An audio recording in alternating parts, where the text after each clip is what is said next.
प्राचीन भारत की धरती पर एक बालक जन्मा, जिसके पांवों में धूल थी पर आंखों में साम्राज्य का सपना। उसका नाम था चंद्रगुप्त। नंगे पांव, भूखी रातों और अनजान रास्तों के बीच पलता वह बालक नहीं जानता था कि उसका भाग्य उसे किसी साधारण जीवन के लिए नहीं, बल्कि भारतवर्ष का सम्राट बनने के लिए गढ़ रहा है। एक दिन उसकी मुलाकात हुई उस महागुरु से, जो शब्दों से सेनाएं खड़ी कर सकता था, आचार्य चाणक्य।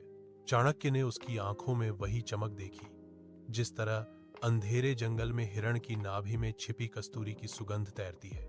राजा पैदा नहीं होते, उन्हें सपनों और संघर्ष की भट्टी में ढाला जाता है, आचार्य ने कहा, और चंद्रगुप्त ने सिर झुका लिया। फिर शुरू हुआ एक सफर, कभी तलवार की धार पर, कभी विश्वास की डोर पर। मगध के सिंहासन पर बैठे अन्यायी राजा धनानंद को चुनौती देना आसान नहीं था, पर चंद्रगुप्त के मन की कस्तूरी ने उसे कभी थकने नहीं दिया। युद्ध हुए, धोखे मिले, पर हर चोट उसे और मजबूत करती गई। और एक दिन वही बालक, जिसने कभी मिट्टी के खिलौनों से खेला था, पटलिपुत्र के सिंहासन पर विराजमान हुआ सम्राट चंद्रगुप्त मौर्य बनकर। जब राजतिलक हुआ, तब भी उसके कदमों में विनम्रता थी और आंखों में वही चमक जो उस दिन थी जब उसने पहली बार सपने देखे थे।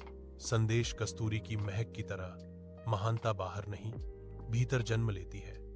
बस उसे पहचानने के लिए एक चाणक्य और अपनाने के लिए एक चंद्रगुप्त चाहिए।